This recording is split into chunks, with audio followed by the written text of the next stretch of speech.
Today, I'm joined by someone who I don't really need to give any sort of introduction to, but I'm going to give them 3 letters. B-R-O. My guest today is NXT Superstar, Matt Riddle. How's it going today, Matt? It's going pretty good. Just another day in Florida. Got done wrestling this week in Detroit and Chicago. Both, and yeah, just chilling out, playing some video games and chatting with you, bro. Absolutely brilliant, man. So first of all, I need to say congratulations. I've actually got 2 that I need to say. So the first one, you've actually just surpassed your first year as a WWE Superstar. It was a year and 10 days ago, I think it is now, since you officially got unveiled. How would you summarise or describe the past year of your life? Well, the past year was good. It's been busy. And I don't know. It's weird. When you go so far, you know, the WWE and stuff like that, there's so much going on, but it's all one company. You know, when I was on the indies and stuff, I would wrestle every weekend, 4 times a weekend, but it was also usually 4 different companies every weekend, or at least 3, you know? Yeah. So now, just working for one company all the time, as many, you know, just as often. And I think that was the biggest transition. And then, you know, TV and stuff like that. But it's been a great year. I mean, I've gotten like a bunch of raises. I'm making decent money. I, you know, spend a lot of time at the house, you know, during the week, because I live in Florida and I train in Florida and all that. So, yeah, you know, trying not to get beat up by WCW legends. You know, or maybe I'm trying to get beat up by them. Yeah. But you know, it's been a good year. NXT has been treating me pretty good. Yeah, man. Not too bad. Don't worry, man. I'll come on to the WCW legends in a little second. But my second congratulations. You just said there, obviously, you've been really busy. I think it's about to get a little bit busier because NXT is soon to be broadcast live on the USA Network. What's the feeling? Maybe you can't speak for the locker room, but if not, what's your feelings about the move? Do you feel like it's going to be a huge step up, or do you just need to go and keep doing what you're doing? Well, I think I'm going to keep doing what I'm going to do, but I think, you know, just because there's going to be more TV, more time, and they're going to need more from us, you know, and we're going to see who can deliver on live TV, who can't, who's, you know, what it is, and I'm stoked. You know, I think it's a good challenge, not just for me, but for the rest of the locker room, and I like to be pushed. I like to be under pressure. I like to be in that situation. I like to sweat. Yeah, man. I'm like, honestly, I'm stoked. I've been wanting NXT to go on live TV since I started here. And the whole time, everybody's like, oh, you want to get to main roster. I was like, I've been saying, like, I want NXT on TV. I'd rather wrestle on NXT, but on USA or Fox or whatever. And now, a year later, NXT's on USA. We're going to start a couple weeks from now, and it's pretty legit. NXT is now pretty much main roster, you could say, as well, man. That's I was going to ask, now that it's seemingly officially the 3rd brand in WWE, I never really liked the term moving up to the main roster anyway, because I always thought NXT was its own beast and as good as the other 2. Do you still, or do you have ambitions of moving to Raw, SmackDown, or is it like NXT's the place to be and we'll just see what happens? Right now, NXT for me is the place to be. Things do change, and I think with all 3 brands on television, I think certain things are going to change. I think it's gonna elevate NXT to, you know, the spotlight. But at the same time, I think it's going to help elevate the SmackDown and Raw.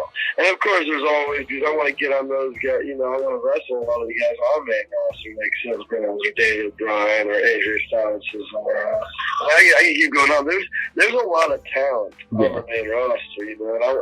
And for me, like, that's what it's always been about. Like, even like, you know, one of the main reasons why I signed with WWE and not like another company, I won't mention names, but it's like because I wanted that match with Brock Lesnar. And the only way I'm going to even remotely come close to this is if I'm in WWE. Yeah, of course, man. And yeah, it's like, I'm not gonna wrestle that dude anywhere else. No. I can fight him in the UFC, but I'm not gonna be able to wrestle him anywhere else. I don't believe. And Yeah, so for me, it's all about matches. Yeah, and there's an endless possibilities. I'm going to come on to Brock Lesnar as well, don't worry about that.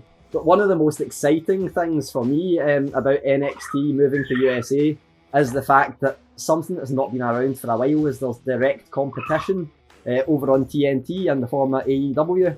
Is that something you feel a pressure about, or are you just like, man, we just need to do what we're doing and let anything else worry about themselves? What's the name of that company? no, I'm kidding. No, honestly, I wish them all the best.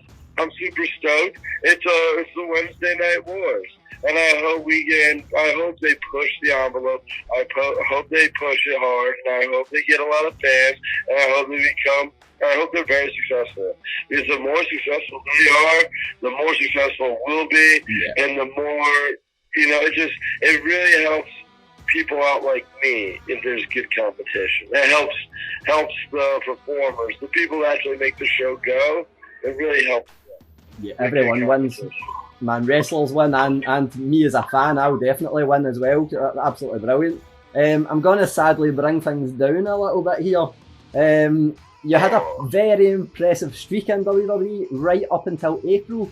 You suffered your first loss against Velveteen Dream. Was that something that you were disappointed about, or do you feel like it's maybe a pressure off your shoulders? Honestly, I wanted to win. Wasn't happy about that. But, I look at it like this.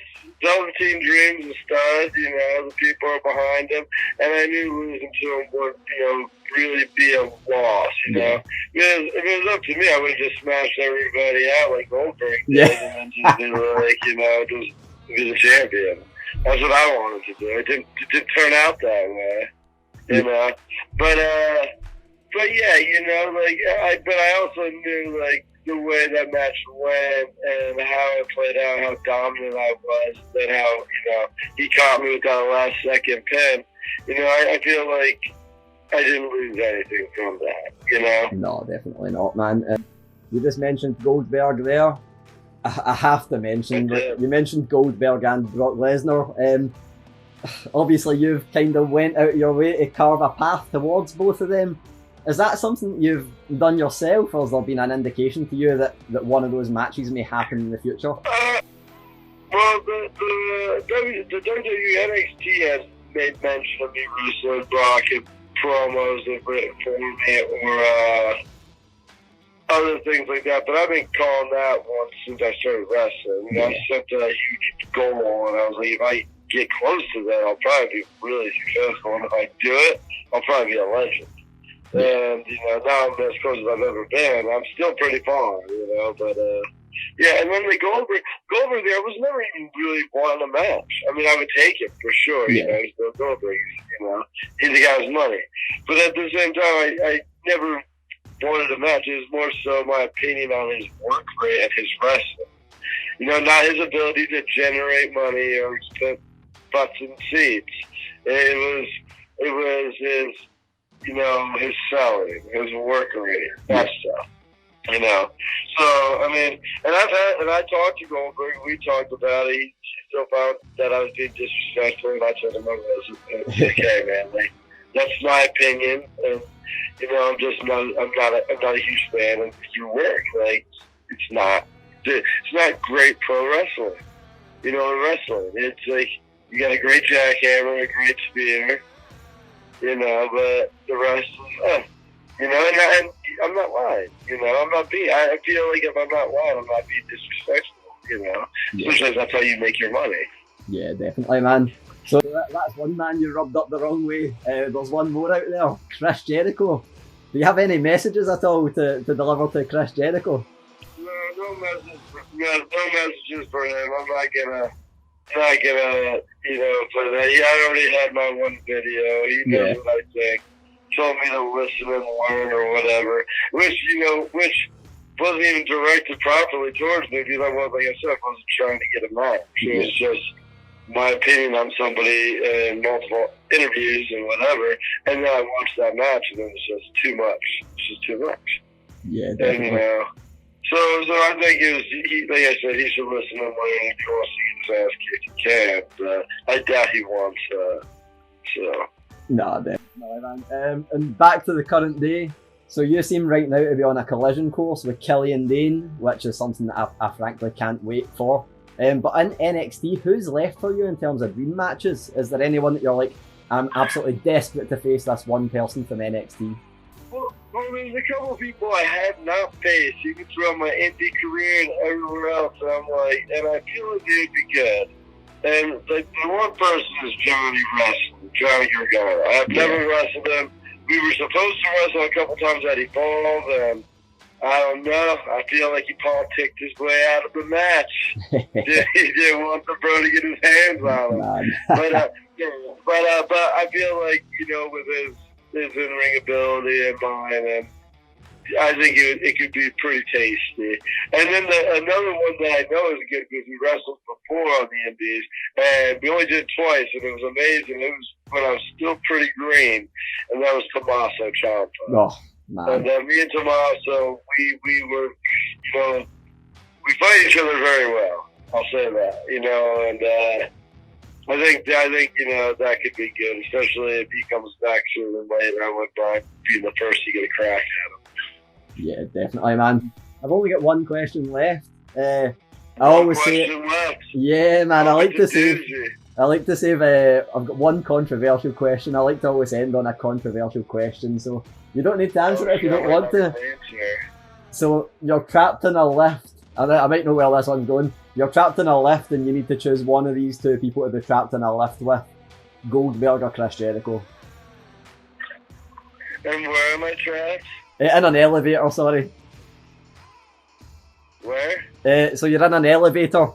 So there's nowhere to go, nowhere to run. You're just in a tiny, confined space with one of those two guys. What one are you choosing? Probably Jericho. Because Goldberg is just... I'll tell you this, I talked to him. Yeah.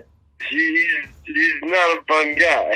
He doesn't do... But at least he's not fun for me. Yeah. I'll say that. He could be fun. But maybe it's just because of already.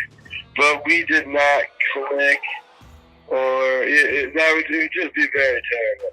I feel like Jericho, when he posted that video of him making fun of my face and all that stuff, like the book, I thought it was hilarious and stuff like that. So I think I would have more fun, even though we're not fans with one another per se. Yeah. I think we can make each other laugh regardless. Definitely, man. Goldberg, not so much. I don't think nobody's laughing at that confined space. Yeah. That's true, man. Excellent. Well, that's all I've got, man. So thank you so much for talking to me. It's been an absolute pleasure. Hey, no problem, bro. Thanks for having me. I hope things sound good. Yeah, man, definitely. Thank you, and good luck with everything coming up on USA Network, man. Thank you. Thank you. You have a good one. Cheers. Take care, Have a good one, man.